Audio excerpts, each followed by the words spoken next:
बिस्मिल्लाहिर्रहमानिर्रहीम। तुमसे है पाकिस्तान में खुशामदीद। मैं हूं साजिद हुसैन। हमेशा की तरह मजबूत मुस्तहकम पाकिस्तान पर बात करने के लिए कोशिश होती है, न सिर्फ पाकिस्तान की तमाम पॉलिटिकल फोर्सेस और दीगर शोबाजात, उसमें बिजनेस कम्युनिटी और सोशल एक्टिविस्ट को भी हम मदऊ करते हैं। वो बताते हैं किस तरह हमने मजबूत मुस्तहकम पाकिस्तान बनाना है।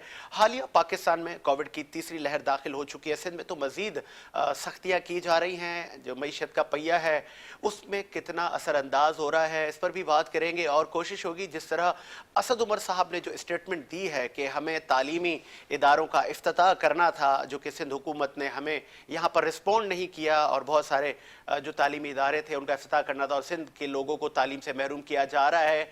क्या रुकावट थी सिंध हुकूमत की तरफ से, उस पर भी बात करेंगे। और शहबाज शरीफ का जो अशाया है, क्या पीडीएम दोबारा से फाल होने जा रही है, और जिसमें तमाम ही पॉलिटिकल पार्टी समेत पाकिस्तान पीपल्स पार्टी भी उस अशाये में शरीक हो रही है। तालीम से लेके कराची इंफ्रास्ट्रक्चर पर बात करने के लिए आज हमारे साथ मौजूद है पाकिस्तान पीपल्स पार्टी से जनाब मौज़म कुरैशी साहब। बहुत शुक्रिया मौज़म साहब। आप साबिक 2018 में NA 241 के कैंडिडेट भी थे और आपके वोट भी जले हुए बरामद हुए थे। उनके साथ मौजूद हैं पाकिस्तान तहरीक इंसाफ से आप सीनियर रहनुमा हैं, कराची की मशहूर और मारूफ शख्सियत इरफान नियाजी साहब। नए साहब आपका भी बहुत शुक्रिया। सबसे पहले नए साहब मैं आपकी तरफ आऊँगा। अशाया पीडीएम की तरफ से, मतलब शहबाज शरीफ दोबारा दे रहे हैं, क्या पीडीएम दोबारा फाल होगी? और क्योंकि शहबाज शरीफ साहब के लिए भी कहावत मशहूर है कि वो भी मफाहमत के चैम्पियन हैं, कि आपको लग रहा है कि अब दोबारा से कुछ अलाइंस बनने जा रहा है और अब शायद आपको टफ टाइम दे ओपोजिशन, या आपको लग रहा है कि अब हुकूमत को कोई खतरा नहीं है ओपोजिशन से? बिस्मिल्लाहिर्रहमानिर्रहीम। बहुत बहुत शुक्रिया साजिद भाई। साजिद भाई, ये खेल जो खेलते आ रहे हैं ना 2019 से ही चलते आ रहे हैं। इनके आप बयान सुने कि ये दिसंबर आखिरी तारीख होगी, जनवरी आखिरी तारीख होगी। मौलाना साहब के ABCD प्लान से, बिलावल साहब की भी जी 31 दिसंबर 2019 आखिरी दिन होगा। तो ये चीज़ें चलती आ रही हैं। मेरे ख्याल में इमरान खान ने लास्ट 2020 में इन्होंने पीडीएम बनाई थी और उन्होंने इनको अपना मैसेज दिया था कि वो क्रिकेट खेल रहे थे, वो धरने और जलसों के लिए निकल रहे थे। इमरान खान ने क्रिकेट खेलते उनको मैसेज दिया कि मुझे आप लोगों की परवाह ही नहीं है, मैंने मुल्क को आगे निकालना है और अल्हम्दुलिल्लाह हमारा मुल्क आगे तरक्की की तरफ चलता चला जा रहा है। ये जहाँ तक अब दोबारा इकट्ठे हो रहे हैं, ये सिर्फ शहबाज शरीफ की जो ना जाना, उसकी जो रुकावटें आई, तो उन्होंने कहा कि छोड़ो थोड़ा मैं भी प्रेशर दे देता हूँ। लेकिन इनको पता ही नहीं है, इनका मुकाबला एक मतलब खिलाड़ी आदमी के साथ है जो प्रेशर लेके इंडिया में जाके इंडिया को हराता रहा, इंग्लैंड में जाके इंग्लैंड को हराता रहा। उस शख्स से मतलब ये उसको क्या प्रेशर देंगे? सिर्फ इमरान खान का फोकस पाकिस्तान को तरक्की देना है, चोरों को अंदर करना है, करप्शन को रोकना है। इंशाल्लाह उस पर हम गामजन हैं, जिसकी बहुत सारी मिसालें ऐसी होती चली जा रही है। अनकरीब ही आप देखते चले आ रहे हैं कि जो एक छोटी सी मिसाल दूं, बाकी आगे प्रोग्राम में बात करेंगे। रोशन डिजिटल अकाउंट, वो अकाउंट खोला गया कि हुंडी को रोकने के लिए पूरी दुनिया से $5 अरब, उसमें $500 अरब अब तक आ चुके हैं। मतलब दुनिया के मुसलमानों ने और खासतौर के पाकिस्तानियों ने स्टिल अभी खोला, 2-3 महीने हुए, एतमाद जाहिर किया इस गवर्नमेंट के ऊपर। अच्छा, आप कह रहे हैं कि मईशत स्ट्रॉन्ग हो रही है, लेकिन आप जो फैक्ट्स एंड फिगर बता रहे हैं उसको तो चैलेंज करने तमाम अपोजिशन की पार्टीज के आप गलत कोट कर रहे हैं और आवाम से धोखा कर रहे हैं, तो अवाम किसकी सुने? अवाम हुकूमत? देखें साजिद भाई, मैं आपको एक अच्छी बात बताऊं, मैं खुद अल्हम्दुलिल्लाह जमींदार भी हूँ, मियाँ वाली में हमारी ज़मीनें हैं। अभी मैं आते वक्त ही आपको मैं लिटरली हकीकत बताऊंगा, मेरी अपने हारी से बात हो रही थी। वो इतना खुश था कि मुझे कहा गया कि यार आपकी कुछ ज़मीनें पड़ी हैं, वो भी हमें दे दो। मैंने कहा वो तो हमें यकीन करें, मैंने कहा वो तो बंदा है तो वो तो ज्यादा पैसे देता है। कहता हम भी ज्यादा दे देंगे हम तो। मैंने कहा तुम लोग तो यार कल पिछले सीजन में तो कह रहे थे यार पीटीआई ने मरवा दिया। नहीं नहीं नहीं नहीं, हम अल्हम्दुलिल्लाह इतनी जबरदस्त हमारी गंदम हुई है और ये रिकॉर्ड गंदम। और गवर्नमेंट पहले क्या रेट देती थी? 2900 3000, आज उनको 4500 रुपया रेट दिया जा रहा है। तो किसान खुशहाल हो रहा है, वो खुश है। तो मैं आपको ये मिसाल दे रहा हूँ कि हमारी मईशत इंशाल्लाह तरक्की करती चली जा रही है। रिकॉर्ड पैदावार हुई चावल की, रिकॉर्ड पैदावार हुई गन्ने की, तो ये सारी क्या साइन है? सारी चीजें ठीक है। मौज़म कुरैशी साहब, बिलावल भुट्टो साहब तो फिर स्टेटमेंट दे रहे हैं कि हम मुतमईन नहीं हैं और फैक्ट्स एंड फिगर भी हुकूमत गलत बता रही है। हुकूमत आवाम को अंडों और मुर्गियों में मतलब उनमें ही इंटरटेन कर रही है और कुछ इनके पास कोई मईशियत का कोई ऐसा बड़ा कोई इनाम नहीं है, कोई पैकेज नहीं है। जो अरबों रुपये कराची को दिए जा रहे थे वो तक अभी तक रिलीज़ अमाउंट नहीं हुआ। तो फिर आप धरनों की तरफ जा रहे हैं, अशाइये में आपकी शिरकत है आपकी पार्टी की, तो फिर से धरनों की सियासत है। आपको लग रहा है कि पिछले धरनों में तो कुछ हासिल वसूल नहीं हुआ या हुआ? बहुत शुक्रिया साजिद आपका सबसे पहले कि आपने एक मरतबा फिर मदऊ किया अपने प्रोग्राम में। देखिए साजिद, इसको हमें थोड़ा सा माजी के झरोकों के अंदर देखना पड़ेगा, और वो ये है कि जिस वक़्त से इमरान खान पीटीआई की हुकूमत ने चार्ज संभाला, उन्होंने शुरू के अंदर दिए 90 दिन 90 डेज़ का प्लान दिया, फिर वो फेल हो गया। फिर उन्होंने फाइनेंस मिनिस्टर की बात की, उन्होंने कहा असद उमर वो सुपरमैन है, वो मेरा ओपनिंग बैट्समैन है, क्योंकि खेल की बात कर रहे थे भाई, तो वो आके वो छक्के चौके मारेगा कि मुल्क जो है वो बस जीत जाएगा। अनफॉर्चुनेटली वो भी फ्लॉप हुआ। कभी पीआईए स्कैंडल, कभी चीनी स्कैंडल, कभी आटा स्कैंडल, कभी इस यकीन माने कि लोगों ने इमरान खान को स्कैंडल खान कहना शुरू कर दिया। अब मेरे प्यारे भाई नियाजी साहब जो कि खुद जमींदार हैं, खैर मैं तो पॉलिटिकल वर्कर हूँ, तो कहने का मकसद ये है कि उनको मैं सिर्फ और सिर्फ ये बताना चाहता हूँ कि पता नहीं कौन से ख्वाब व ख्याल की दुनिया में जी रहे हैं। सारी दुनिया को पता है पाकिस्तान का इन्फ्लेशन रेट क्या है, हमारा काइपो रेट क्या है, हमारी मईशत तबाह से तबाह तर होती जा रही है। गरीब इंसान जो कि ग्रास रूट के ऊपर रहता है, जिसने अंडे खरीदने हैं, जिसने चीनी खरीदनी है, जिसने आटा खरीदना है, वो अनफॉर्चुनेटली उसकी तनख्वाह, उसकी सारी चीज़ें, उसकी फीसेस, सारे मामलात, वो दिन ब दिन गरीब से गरीब तर होता जा रहा है। और इनके जो अमरा हैं, जो इनको जिसको जो ये बेनिफिट देते हैं, जैसे अलीमा खान जो सिलाई की मशीन से माशाल्लाह अरबों खरबों बना लेती लेकिन हैं। अमरा पर सर एहतसाब का तो नहीं, घेरा है वो तो तंग हुआ, चाहे वो जहांगीर तरीन हो, उसका तो अप्रिशिएट करें हुकूमत को। तरीन तो अब पता नहीं, वो कहते हैं ना कि वो अमीर तरीन थे, अब तरीन निकल गया, अब जहांगीर रह गया। अभी तो ये भी नहीं समझ आ रहा वो जहांगीर तरीन पीटीआई के अंदर है या पीटीआई जहांगीर तरीन के अंदर है। ये भी कुछ ऐसे सवालात हैं जो कि अभी काफ़ी ज़्यादा डिस्टर्बेंस है, क्योस है। लेकिन मैं जो समझता हूँ, जो चीज़ जिसे कहते हैं सुबह सादिक की तरह आया है इस वक्त, और वो ये है कि ये जो हुकूमत है ये नाअहल है, ये निकम्मी है, और इस हुकूमत ने इस मुल्क को, इस मुल्क की गरीब आवाम को महंगाई की चक्की के अंदर इतनी बदतरीन हालत में पहुंचा दिया है कि आज लोग, आप शहर के अंदर कराची से लेकर कश्मीर तक, कोई पेट्रोल डाल के अपने आप को जलाने पे तुला हुआ है। लोग, क्राइम रेट बढ़ रहा है, लोग बीवियों बच्चों आपस में डिस्टर्बेंस फैमिली के अंदर, क्योंकि जाहिर बात है जब फाइनेंशियल क्राइसिस होगा तो वो बेचारा बाप जो 4 बच्चों को पालता है वो कहाँ से चीज़ों को चलाएगा।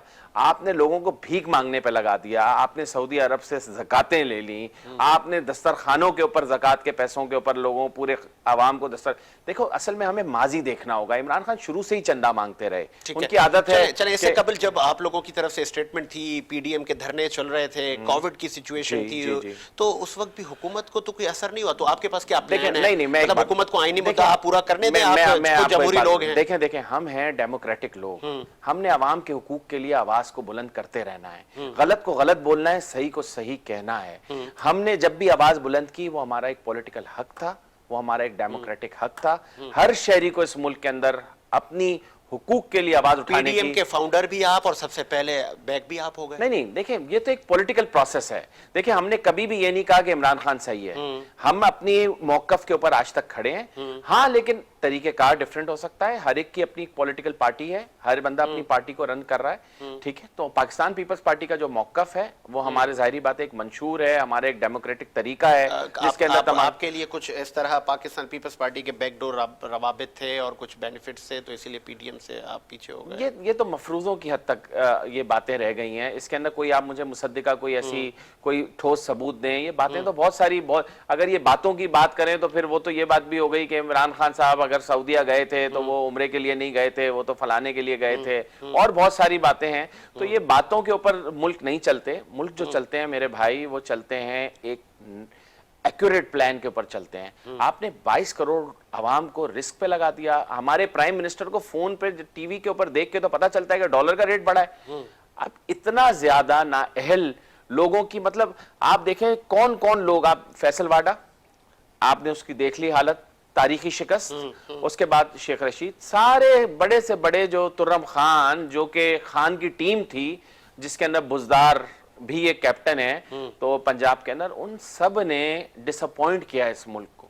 और आप यकीन माने कि 3 साल के अंदर तबाही की तो आप रिकॉर्ड, कर्ज के ऊपर पाकिस्तान का हर बच्चा जो 3 साल पहले मकरूज था, आज उसके ऊपर कर्ज का और ज्यादा बोझ तारी कर दिया गया, कर्जे ले लेकर। चले मैं आपसे पूछता हूं, पहले मैं वफाक से ले लूं इस पे टेक कि वफाकी वजीर असद उमर साहब कहते हैं जी सिंध में बड़े तालीमी इदारे हमने बनाने थे और इफ्तिताह करने में आया था घोटकी में, लेकिन सिंध हुकूमत ने मेरा साथ नहीं दिया। वफाक बहुत इंटरेस्टेड है सिंध में तालीम के शोबे में, तो सिंध ने क्या आपको रोका? कुछ एविडेंस कुछ बताया नहीं? देखिए उसमें सही भाई मसला है कि पिछले महीने इमरान खान में सिंध गए थे, उन्होंने सिंध पैकेज का ऐलान किया था और उसकी शुरुआत उन्होंने कहा था 1 महीने के अंदर हो जाएगी। तो आज महीना हुआ, तो असद उमर जब आज दोबारा सिंध गए उन पैकेजेस का ऐलान करने के लिए, तो सिंध गवर्नमेंट ने कहा जी हमें पैसे दिए जाएं। मतलब हालांकि पिछले 2 साल में 1600 अरब रुपया सिंध को मिला, कोई पता नहीं किधर चला गया। कब मिला? 2 सालों में, पिछले 2 सालों में जो उनका जो शेयर मिलता है उनको 1600 एजुकेशन की मद में आप कह रहे हैं? तमाम उसको तमाम जो 18वीं तरमीम की मद में उनको जो पैसा मिलता है 1600 अरब रुपया दिया गया। मतलब आप इंडिविजुअली यहाँ पे वफाक इदारा बनाना चाह रहा था, सिंध हुकूमत ने कहा नहीं आप हमें दें, 18 अमेंडमेंट के बाद यहाँ की सारी वो चीजें सारी चीजें हम जिम्मेदार हैं इस चीज के, एडिशनल पैसा दिया गया उनको। लेकिन मसला उनका वतीरा वही लूट खसूट कि पैसा दिया जाए, जैसे रात की रोशनी में उन्होंने राशन बांटा रात के अंधेरों में, उसी तरह वो पैसों का हेर फेर कर देंगे। तालीम का निज़ाम धर्म भरम है। सिंध के स्कूल हमारे अली मादिल शेख जाते हैं, उनको एक्सपोज करते हैं, वहाँ गाय भैंसें बंधी होती है वो दिखाते हैं तो उन पे हमले कर देते हैं कि आप लोग यहाँ ना आए। किस किस को रोकोगे? अब तो हमारे 28 कब्जे करने जाते हैं भाई, 28 MPs हैं भाई, आप कहाँ रोकोगे? आपके शेरशाह में गुलबाई के बाद एक स्कूल बना हुआ है सरकारी, हर साल आप विजिट करें, हर साल वहाँ कलर हो जाता है, एक बच्चा भी तालीम नहीं पढ़ वहाँ पे ले रहा।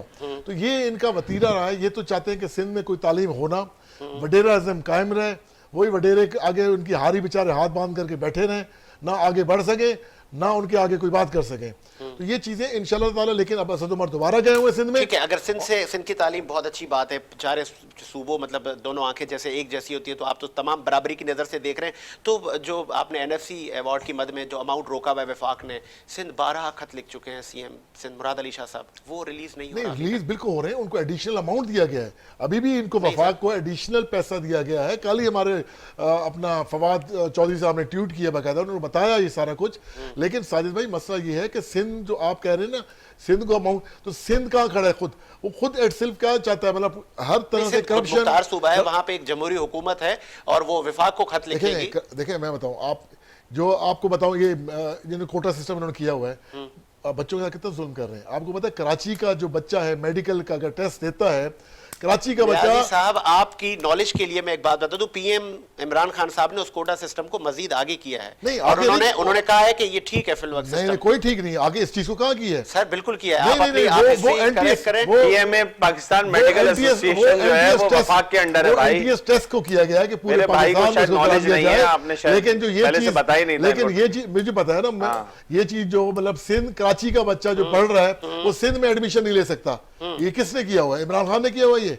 अच्छा, सिंध का बच्चा कराची के तमाम मेडिकल कॉलेज में दाखिला ले सकता है, ये किसने किया? इमरान खान ने किया हुआ है। सिंध हुकूमत बैठी है हमारे साथ, पता कर रहे हैं ये चीज। भाईजान सबसे पहले मैं इनको कुछ करेक्ट कर दूं, इन्होंने एक अपने बहुत बड़े लीडर जो इनके लीडर हैं हलीम आदिल शेख का, जिनका नाम लिया, जिन पे सैकड़ों FIR थे, मशहूर मतलब मुस्तनद ग्रैबर है, तो गिरफ्तार करें आप। शिकारपुर में मैं आपको बता रहा हूं ना, मैं अपोजिशन लीडर ने गिरफ्तार करेंगे, FIR है तो क्यों गिरफ्तारी करें उनको? कानून जो है उसके अंदर FIR है, सारी चीजें हैं, लेकिन प्रॉब्लम ये है कि इमरान खान साहब सपोर्ट करते हैं ना ऐसे लोगों को। वजीर आजम पाकिस्तान और इंटीरियर मिनिस्टर आपके क्या नाम है, मोहतरम शेख रशीद साहब, हाँ शेख रशीद साहब, तो वो सपोर्ट करते हैं बाकायदा। तो जाहिर बात है ऊपर तक जाता है ना सारा। अच्छा, शिकारपुर में फिर उन पर कोई पथराव हुआ है हलीम आदिल साहब पर? कॉन्स्टिट्यूएंसी आपकी सोहेल? नहीं, असल में वो पहले से लड़के खड़े कर देते हैं अपने ही, और खुद ही वो पथराव करा के फिर बोलते हैं मेरे पे पथराव हो गया। उनका था कि मैं सरप्राइज विजिट कर रहा हूं, पुराना जमाना है, वो गाड़ियों पे अपनी फायरिंगें भी करा चुके हैं। आज से नहीं, जमाने से उनकी ये पुरानी एक वतीरा रहा है, एक तारीख है हलीम आदिल शेख की। आप किससे भी पूछ लें, जबान ज़दे आम है। मतलब यहाँ पे मैं उनको डिस्कस करने नहीं बैठा, एक हमारे पॉलिटिकल लीडर हैं, जाहिर बात है, लेकिन मैं एक बात कर रहा हूँ कि जो बात अवाम के अवामुन्नास में है वो तो आया है ना भाई। कितना भी कवर करना चाहें नहीं कर पाएंगे। उसकी वजह ये कि वो एक मुस्तनद जेन्युइन ग्रैबर हैं।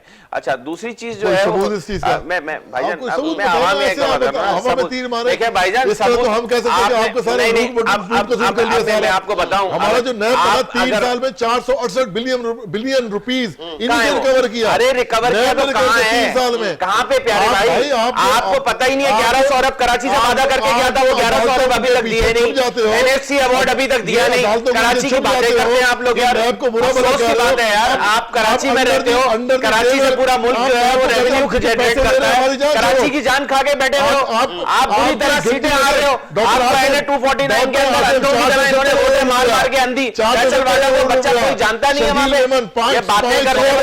मुझे न्याय से ब्रेक पता नहीं कौन से यार, ब्रेक का क्या हाल कर दिया मुझे ब्रेक का कहा जा रहा है, एक ब्रेक लेते हैं व्यूअर्स, ब्रेक के बाद हाजिर होते हैं।